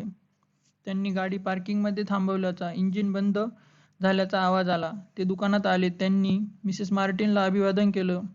दुकान कसं चाललं आहे याची माहिती घेतली. नंतर ते आईस्क्रीम उभाकडे गेले आणि त्यांनी 2 बार घेतले.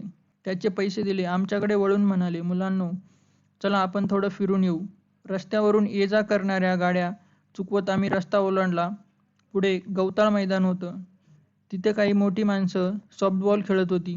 ते पाहता पाहता आम्ही थोड्याच अंतरावर असलेल्या बाकड्यावर जाऊन टेकलो. त्यांनी माझ्या आणि माईकच्या हातात आईस्क्रीम बार दिले. मग मुलांनो, कसं चाललंय? ओके, माईक म्हणाला. मीही सहमती दर्शवली. अजून काय शिकलात? त्यांनी विचारलं. मी आणि माईकने एकमेकांकडे पाहिलं, खांदे उडवले आणि एकसाथ माना हलवल्या. जीवनाचा सर्वात मोठा साफळा टाळणं. मुलांनो, तुम्ही आता विचार करायला हवा. तुम्ही आता आयुष्यातला मोठा धडा शिकायला सुरुवात करत आहात. तुम्ही हा धडा व्यवस्थित शिकलात तरच तुम्ही पुढे चांगल्या, स्वतंत्र आणि सुरक्षित जीवनाचा आनंद घेऊ शकता. हा धडा जर तुम्ही शिकला नाहीत तर मिसेस मार्टिन आणि त्या सॉफ्टबॉल खेळणाऱ्या लोकांसारखं एक दिवस संपून जाल. हे सारे थोडे पैशांसाठी खूप काम करतात आणि नोकरीतही असुरक्षितता चिटकून राहतात. वर्षातून 3 आठवड्यांच्या सुटीची आणि निवृत्त वेतनाची अपेक्षा ठेवतात. या गोष्टी तुम्हाला हव्याशा वाटत असतील, त्यानं तुम्ही हुरळूनही जात असाल तर मी तुम्हाला तासाला 25 सेंट देईन, ते म्हणाले. पण हे सारे चांगले आणि कष्टाळू लोक आहेत. तुम्ही त्यांची चेष्टा का करत आहात?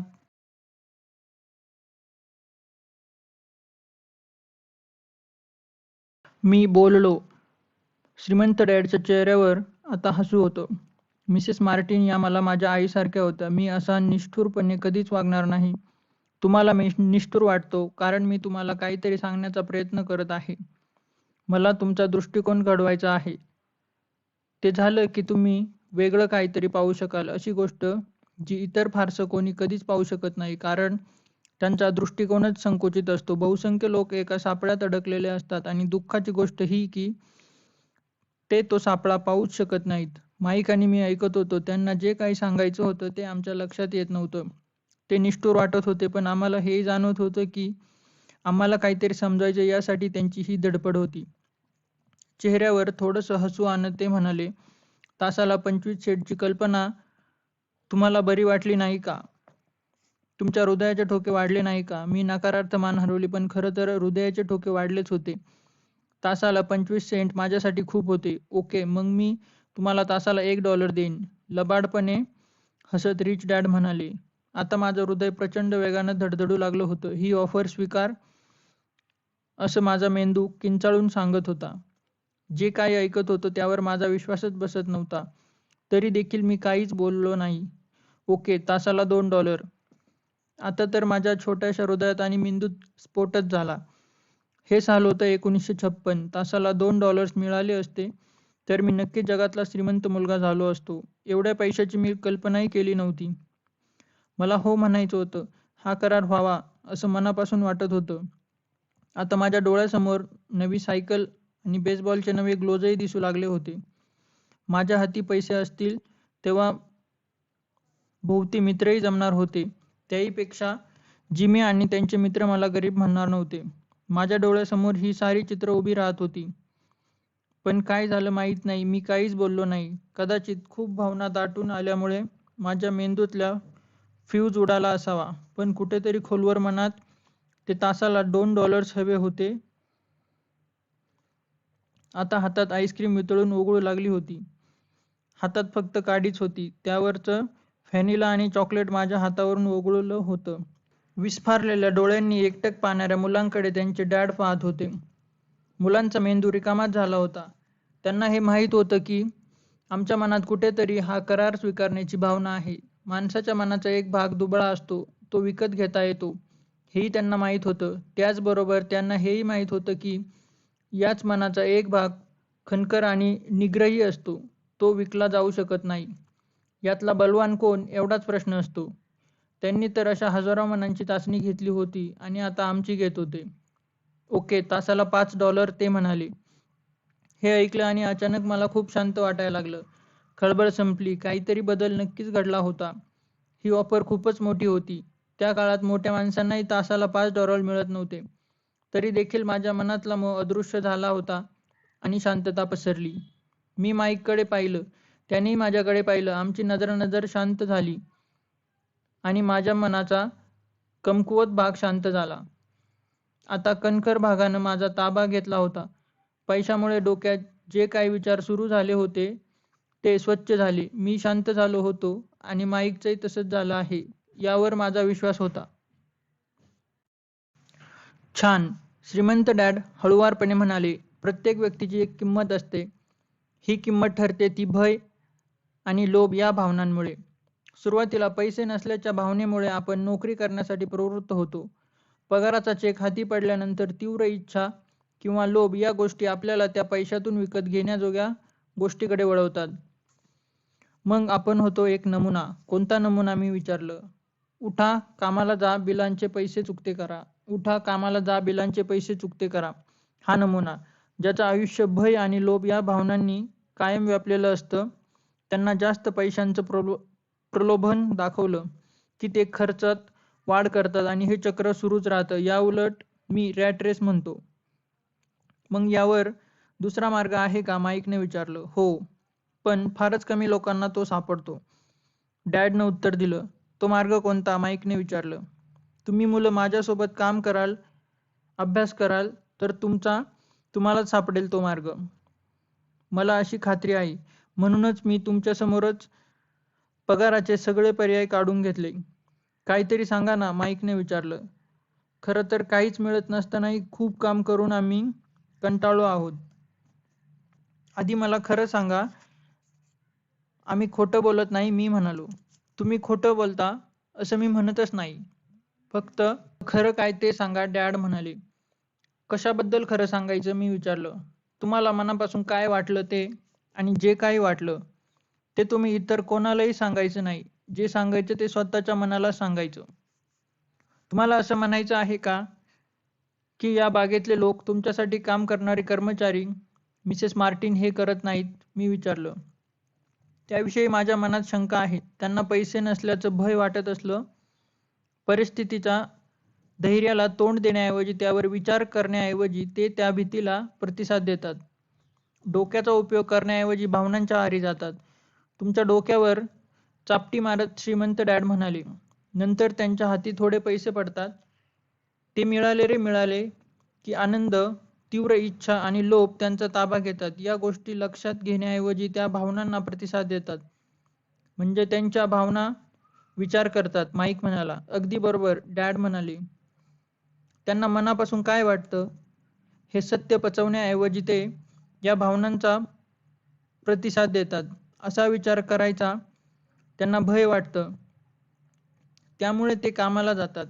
त्यांना असं वाटतं की पैशामुळे आपली भीती कमी होईल, पण तसंही होत नाही. ती भीती वारंवार डोकं वर काढते. मग ते पुन्हा कामाला जातात, पुन्हा तीच आशा बाळगतात. पुन्हा एकदा भीती वाटत राहते. काम करणं, पैसे मिळवणं, काम करणं, पैसे मिळवणं या सापळ्यात त्यांना ही भीतीच अडकवते. ही भीती कधीतरी जाईल असंही त्यांना वाटत असतं, पण दररोज सकाळी झोपेतून उठले की ही भीती जागी होते. लक्षावधी लोकांना तर ही भीती रात्रभर जागच ठेवते. त्यामुळे त्यांच्या रात्री काळजीच्या होतात. मग कशीबशी झोप येऊन ते कामाला जातात. मनात एकच आशा असते की आपल्याला कुरतडणारी ही भीती पगार मिळाल्यानंतर जाईल. त्यांचा पैसा त्यांचं आयुष्य चालवत असतो, हे सत्य ते स्वतःशीच नाकारतात. त्यामुळे त्यांच्या भावनांवर, मनांवर आणि आत्म्यावरही पैशांचीच सत्ता चालते. श्रीमंत डॅड बोलत होते. त्यांचे शब्द आमच्या मनात झिरपू देत होते. माईक आणि मी त्यांचं ऐकत होतो, पण ते जे काही सांगत होते त्याचं पूर्ण आकलनही होत नव्हतं. मोठी माणसं कामाला जाण्याची घाई करतात हे मलाही माहीत होतं. मला त्यांचं आश्चर्यही वाटायचं. मला एवढंच वाटायचं की ते मौजाचं नसावं, पण ते समाधानी दिसायचे नाहीत. मग त्यांना कामाची घाई का असते हेही मला समजायचे नाही. ते जे काही बोलत होते त्यातलं जेवढं शक्य आहे तेवढं आम्ही आत्मसात केलं असावं असं त्यांना वाटलं. मग ते म्हणाले, मुलांनो, हा सापळा तुम्ही टाळायला हवा. मला तुम्हाला हेच तर शिकवायचं आहे. फक्त श्रीमंत होणं नाही. श्रीमंत होणं प्रश्न सुटत नाही, मी आश्चर्याने विचारलं. नाही, प्रश्न सुटत नाहीत. मला दुसऱ्या भावनेवर, म्हणजे तीव्र इच्छेवर बोलून द्या. काही जण त्याला लोभ किंवा हाव म्हणतात, पण मी त्याला तीव्र इच्छा म्हणतो.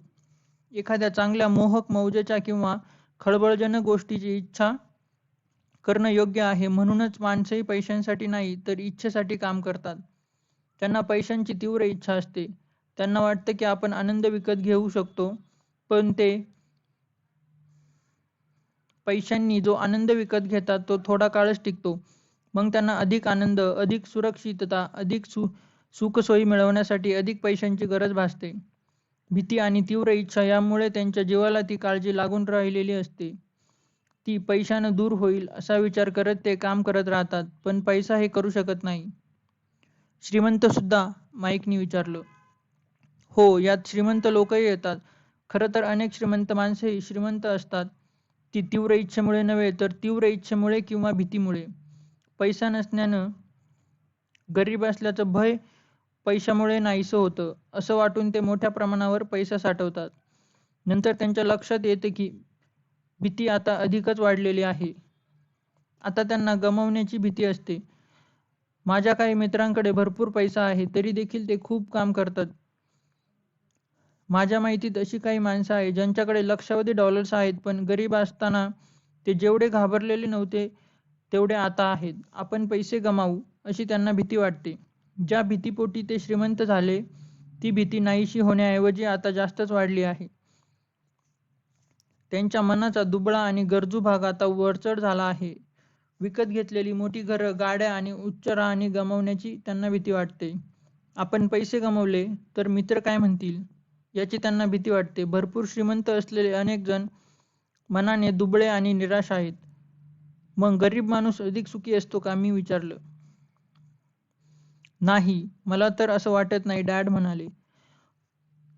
पैसा किंवा तो विषय टाळणं हे त्याला चिकटून राहण्यासारखं आहे. तेवढ्यात एका रिकामटेकड्या आणि जरा वयस्कर माणूस आमच्या जवळून चालत गेला. तो तिथल्याच एका कचरापेटीत थांबला. त्यानं तिथं काहीतरी उचकापाचक केली. आधी कदाचित आम्ही त्याच्याकडे दुर्लक्ष केलं असतं, पण त्याच्याकडे कुतूहलाने पाहत होतो. श्रीमंत डॅडनं खिशातून $1 काढला आणि त्या माणसाला तो डॉलर घेण्याचा इशारा केला. पैसे पाहिल्याबरोबर तो माणूस लगबगीने जवळ आला. पैसे घेतले, खूप सारे धन्यवाद दिले आणि आपल्या नशिबाचं कौतुक करत तिथून निघून गेला. हा माणूस आणि माझे कर्मचारी यामध्ये फारसा फरक नाही, डॅड बोलू लागले. मी पैशांना अजिबात महत्त्व देत नाही असं म्हणणाऱ्या अनेकांना मी भेटलो आहे. ते असं म्हणतात तरी देखील दिवसाचे 8 तास काम करत राहतात. याचाच अर्थ ते सत्य नाकारतात. ते जर पैशाला महत्त्व देत नसतील तर इतकं काम कशासाठी करतात? पैसे साठवणाऱ्या लोकांपेक्षा हे जास्त विकृत आहेत. हे बोलणं ऐकत असतानाच माझ्या मनात माझ्या डॅडविषयी विचार येत होते. मी पैशांना अजिबात महत्त्व देत नाही हे वाक्य ते असंख्य वेळा म्हणत असत. मी काम करतो कारण मला ते आवडतं असं सांगून ते स्वतःचीच समजूत घालून घेत होते. मग आम्ही काय करायचं? मी विचारलं. भीती किंवा लोभ नष्ट होत नाही तोपर्यंत आपण कामच करायचं नाही का? नाही, तसं करणं म्हणजे काळाचा अपव्यय आहे. भावनांमुळेच तर आपण मानव आहोत. त्यामुळे आपली घडण अकृत्रिम आणि खरी बनावा. भावना म्हणजे उत्साह. मुळात तुमच्या भावना मनापासून आणि खऱ्याखुऱ्या असू द्या. कुठल्या भावना खऱ्या आणि कुठल्या कृत्रिम हे ओळखायला शिका. तुमचे मनोव्यापार आणि भावना यांचा मेळ घाला आणि त्यांचा उपयोग तुम्हाला अनुकूल असेल असा करून घ्या. वाह, माईक म्हणाला. मी आता जे बोललो त्यावर फार विचार करत बसू नका. येत्या काळात त्याची जाणीव तुम्हाला आपोआपच होईल. मुळात तुम्ही तुमच्या भावना ओळखायला शिका. त्या लाटेमध्ये वाहू जाऊ नका. बहुसंख्य लोकांना हेच समजत नाही की त्यांच्या भावना विचार करू लागल्या आहेत. तुमच्या भावना या भावनाच असतात आणि तुम्ही तुमचा विचार करायला शिकणं महत्त्वाचं आहे. तुम्ही एखादं उदाहरण देऊ शकाल का? मी विचारलं. नक्कीच, डॅडनं उत्तर दिलं. जेव्हा एखादा माणूस म्हणतो की मला नोकरीची गरज आहे, तेव्हा त्याचा अर्थ असा असतो की त्याच्या भावना विचार करत आहेत. पैसे नाहीत हे भयच नोकरीविषयीचा विचार उत्पन्न करतं. पण बिलचुकती करायची असतील तर पैशाची गरज लागणारच ना? मी म्हणालो. निश्चितच तशी गरज असेल, पण मी एवढंच म्हणतो की भीती विचार करणं असतं. श्रीमंत डॅड हसत म्हणाले. मला नाही समजलं, माईक म्हणाला. उदाहरण देतो. समजा पुरेसे पैसे नाहीत अशी भीती उत्पन्न झाली तर लगेच ती नाहीशी करण्यासाठी पैसे मिळवणे आणि त्यासाठी नोकरी करण्याऐवजी या भीतीवर हात दीर्घकालीन उपाय आहे का, असा प्रश्न स्वतःलाच विचारता येईल. माझ्या मते त्याचं उत्तर नाही हेच आहे. विशेषतः जेव्हा एखाद्या व्यक्तीच्या आयुष्याचा विचार होत असतो तेव्हा तर उत्तर नाही हेच असतं. कारण नोकरी हा दीर्घकालीन प्रश्नावर आपत्कालीन उपाय आहे. आता माझ्या मनाचा गोंधळ उडाला होता. मग मी न भीता स्पष्टपणे विचारलं, माझे डॅड नेहमी सांगतात की शाळेत जा, चांगले गुण मिळवा, तुम्हाला चांगली आणि सुरक्षित नोकरी शोधता येईल. ते कसं काय? ते असं का म्हणतात ते मला माहीत आहे. श्रीमंत डॅड हसत म्हणाले. बहुसंख्य लोक त्याचीच शिफारस करतात. त्याच्यासाठी हीच सर्वोत्तम कल्पना असते. केवळ भयामुळेच ही शिफारस केली जाते. म्हणजे माझे डॅड घाबरल्यामुळे असं म्हणतात. हो, श्रीमंत डॅड म्हणाले. तू पैसे कमवू शकणार नाहीस आणि त्यामुळे समाजात राहण्यास लायक राहणार नाहीस. या भीतीपोटी ते असे म्हणतात. गैरसमज करून घेऊ नकोस. ते तुझ्यावर प्रेम करतात आणि तुला चांगले मित्र मिळवेत, तुझं भलं व्हावं असं त्यांना वाटतं. मला वाटतं त्यांना वाटणारी भीती समर्थनीय आहे. शिक्षण आणि नोकरी महत्त्वाचे आहेत, पण ती आपल्या भीतीला हाताळू शकत नाहीत. ज्या भयामुळे ते सकाळी लवकर उठून कामाला जातात, त्याच भयामुळे तू देखील शाळेत जावं असं त्यांना वाटतं. मग तुमचं काय मत आहे? मी विचारलं. पैशाच्या शक्तीचं स्वामी कसं व्हावं हे मला तुम्हाला शिकवायचं आहे. त्याला अजिबात घाबरायची गरज नाही. हे शाळेत शिकवलं जात नाही आणि हे जर तू शिकला नाहीस तर कायम पैशाचा गुलाब होऊन राहशील. त्यांनी उत्तर दिलं. आता आम्हाला ते नक्की काय सांगू पाहत आहेत याची जाणीव होऊ लागली. आमचा दृष्टिकोन विकसित करावा, विस्तारावा असं त्यांना वाटत होतं. मिसेस मार्टिन, त्यांचे कर्मचारी किंवा माझे डॅड हे पाहू शकले नाही जे आम्ही पाहावं असं त्यांना वाटत होतं. त्यांनी जी काय उदाहरणे दिली ती काही वेळा निर्दयी वाटली, पण ती पक्की लक्षात राहिली. त्या दिवशी माझा दृष्टिकोन निश्चितपणे बदलला आणि सगळ्यांसमोर जो सापळा असतो तो दिसायला सुरुवात झाली. तसं पाहायला गेलं तर आपण सारे कर्मचारीच असतो. आपण फक्त वेगवेगळ्या स्तरांवर काम करत असतो. श्रीमंत डॅड म्हणाले. तुम्हाला हा सापळा टाळावा. भय आणि अतितीव्र इच्छा या भावनांमुळे निर्माण झालेला सापळा तुम्हाला तुमच्या पद्धतीनं वापरून घेता यावा. त्या सापळ्यात अडकून त्याच्या पद्धतीनं तुम्ही काम करू नये.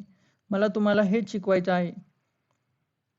पैशांची राज कशी निर्माण करायची हे शिकवण्यात मला अजिबात रस नाही. तीव्र इच्छा आणि भय हाताळण्याची ताकद त्या पैशाच्या राशीत नाही. तुम्ही जर या भावना हाताळू शकत नसाल आणि श्रीमंत झालात तर तुम्ही खूप पगार मिळवणारे गुलाम असाल. हा सापळा कसा टाळायचा? मी विचारलं. गरिबी किंवा आर्थिक समस्यांचं मुख्य कारण अर्थशास्त्रीय किंवा सरकार हे नसून भय आणि अज्ञान हेच आहे. स्वतःच लादलेली भीती आणि अज्ञानच लोकांना त्या सापळ्यात अडकवून ठेवते. म्हणूनच तुम्ही शाळेत जा, कॉलेजमध्ये जा, पदव्या मिळवा. या सापळ्याबाहेर कसं राहायचं हे मी तुम्हाला शिकवेन. हे कोड आता तुकड्या तुकड्यात सुटत होतं. माझ्या उच्चशिक्षित डॅडनं उत्तम शिक्षण घेतलं होतं, पण त्यातून त्यांना पैसे किंवा भय कसं हाताळावं याचं ज्ञान मिळालं नव्हतं. वेगळ्या आणि महत्त्वाच्या गोष्टी मला या दोन्ही डॅडकडून शिकता येतील हेही स्पष्ट झालं होतं. तुम्ही पैसे नसण्याच्या भीतीबद्दल बोलत होते. पैसे मिळवण्याची तीव्र इच्छा विचारांवर कसा परिणाम करते? माईकने विचारलं. मी जेव्हा पगारात वाढ करून तुम्हाला मोहात पाडलं त्यावेळी तुम्हाला काय वाटलं? हे लक्षात आलं का की तुमच्या तीव्र इच्छांमध्ये वाढ झाली आहे? आम्ही होकारार्थ माना डोलावला. तुम्ही तुमच्या भावनांमध्ये वाहून न गेल्यामुळे प्रतिसाद देण्यात उशीर झाला आणि तो वेळ तुम्ही विचारांसाठी देऊ शकलात. हे महत्त्वाचं आहे. भय आणि लोभ या भावना आपल्यामध्ये कायमच असतात. यापुढे याच भावनांचा उपयोग तुमच्या दीर्घकालीन फायद्यासाठी कसा करून घेता येईल याचा विचार करा. आपलं त्याच्यावर नियंत्रण हवं, त्याचं आपल्यावर नाही. बहुसंख्य लोक नेमकं याच उलट करतात. ते आयुष्यभर पगाराचा चेक, त्यात होणारी वाढ आणि नोकरीची सुरक्षितता याच मागे धावत राहतात. ते कधीच आपल्या भावनांना उलट प्रश्न विचार करत नाहीत. आपण नक्की कुठे चाललो आहोत हेही त्यांच्या लक्षात येत नाही. हे सारं गाढवाच्या चित्रासारखं आहे. मालानं भरलेली गाडी ते ओढत चाललेलं असतं.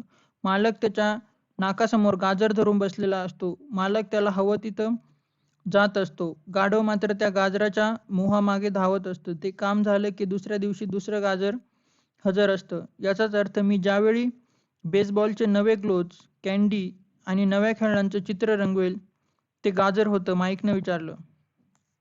होय, हे पहा, तुम्ही जसजसे मोठे होता तसतशी खेळणी बदलतात. ती अधिक महाग होतात.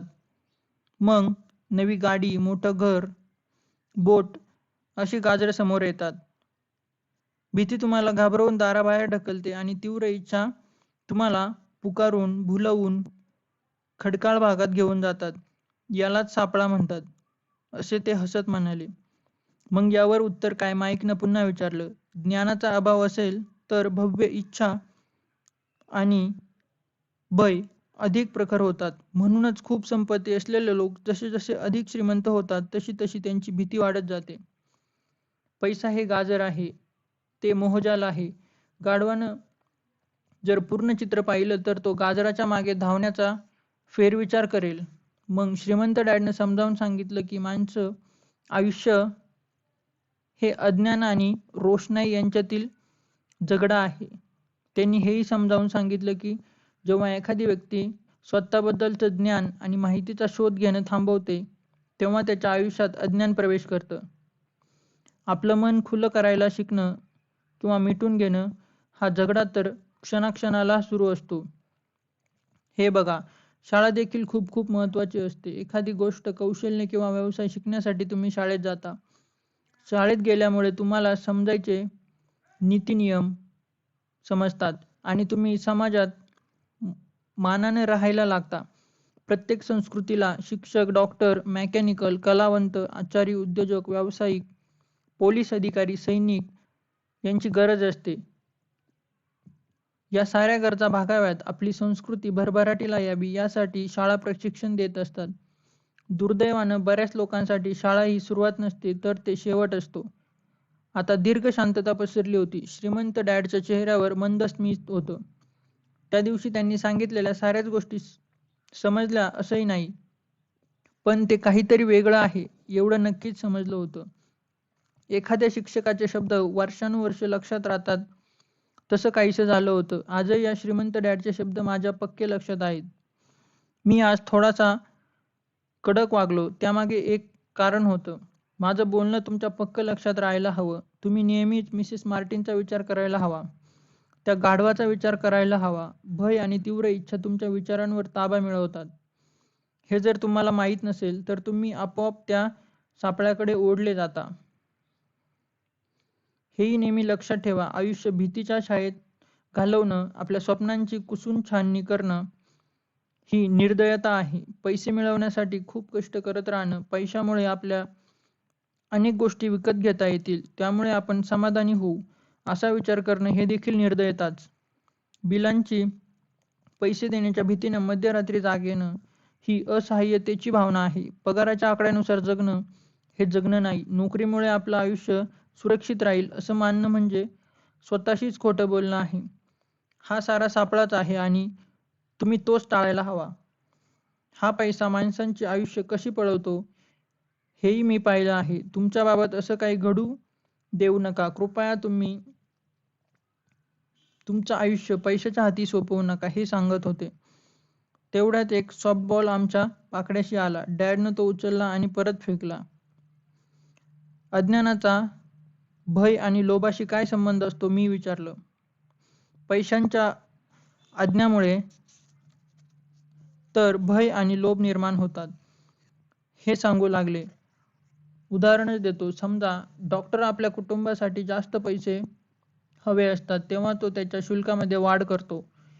तसं झालं की एकूण आरोग्य सेवाच महागडी होते. त्याचा त्रास गरिबांना जास्त होतो. त्यामुळे तर गरीब आरोग्य सगळ्यात वाईट असतं. बरं, डॉक्टरांनी दर वाढवले की वकिलांना त्यांचे दर वाढवावेसे वाटतात. वकिलांनी दर वाढवले की शिक्षकांना आपला पगार वाढवून हवा असतो. हे असं दर वाढत गेले की आपल्यावर कर वाढतात आणि हे चक्र असं सुरू राहतं. लवकरच श्रीमंत आणि गरीब यांच्यातील दरी खूप वाढेल. त्यामुळे गोंधळाची परिस्थिती निर्माण होईल आणि आणखी एक संस्कृतीच मोडून पडेल. आहे रे आणि नाही रे यांच्यातलं दरी जेव्हा प्रचंड प्रमाणात वाढेल तेव्हा संस्कृती मोडून पडते. याची उदाहरणं आहेत. अमेरिका त्याच मार्गावरून चालली आहे कारण इतिहासाची पुनरावृत्ती होत असते.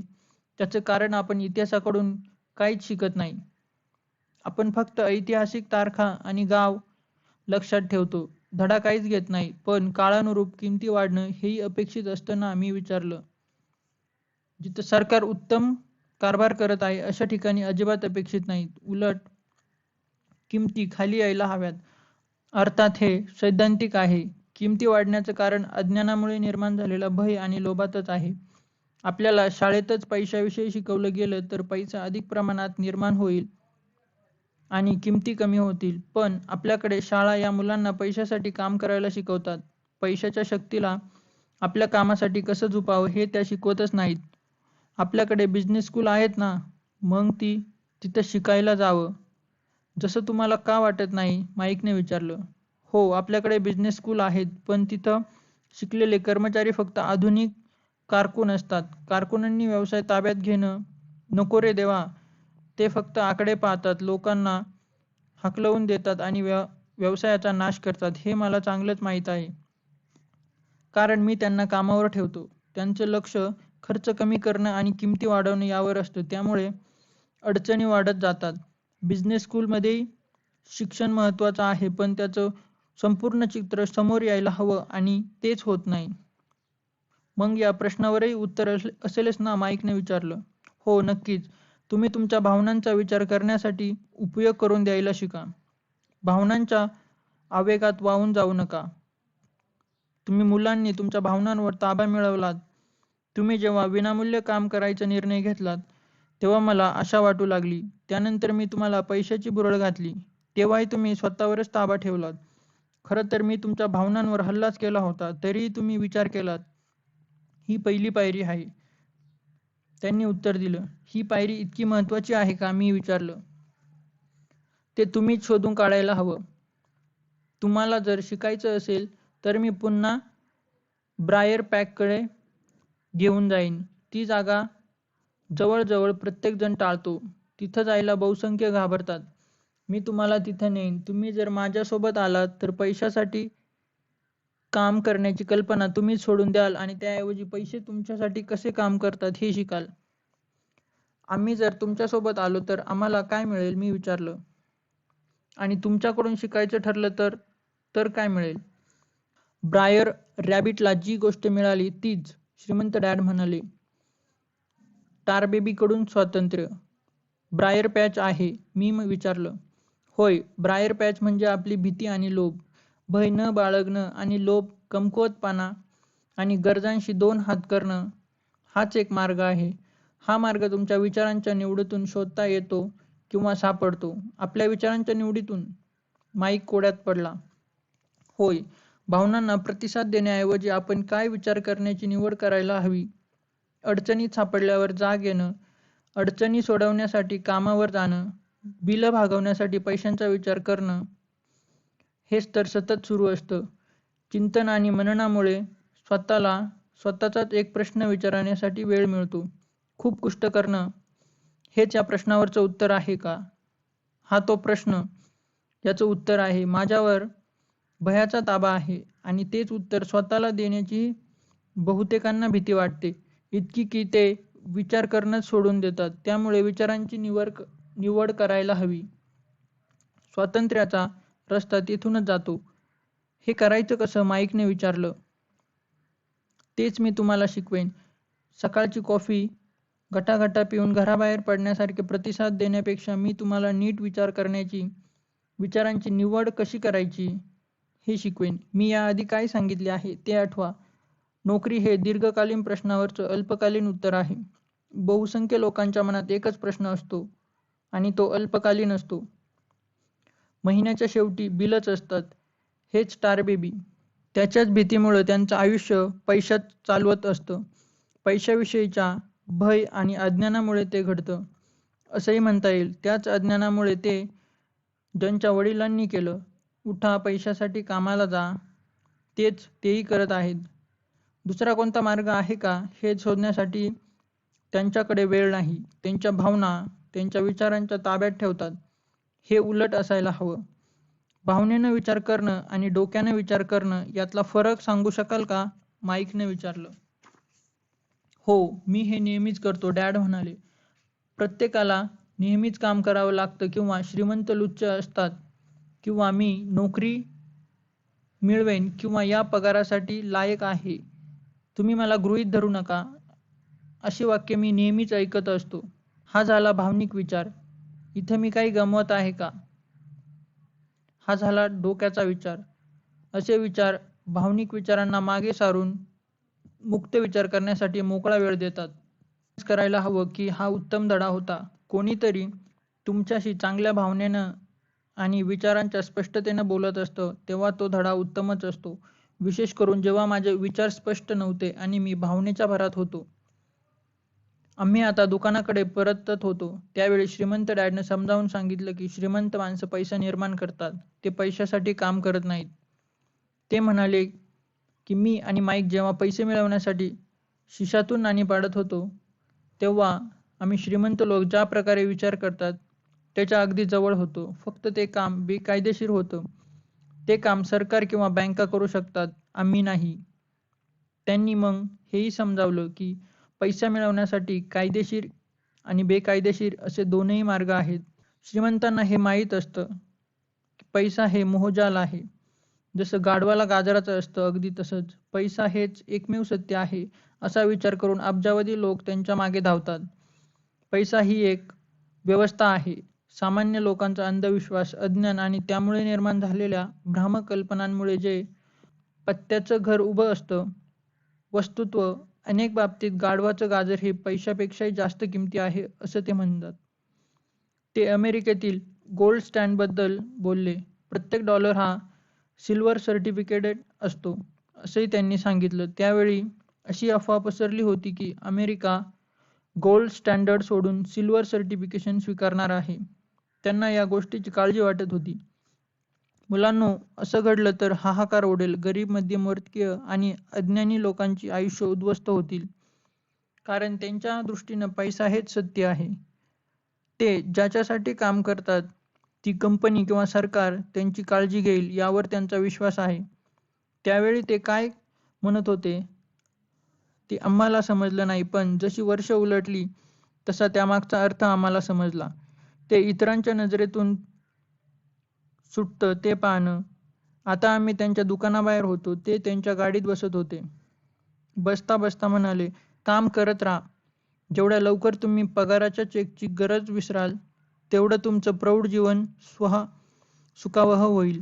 मेंदूचा वापर करत राहा. विनामूल्य काम करा. मी तुम्हाला देऊ केलेल्या पैशांपेक्षा अधिक पैसा कमवायचे मार्ग तुम्हाला लवकरच सापडतील. इतर माणसं पाहू न शकणाऱ्या गोष्टी तुम्ही लवकरच पाहू शकाल.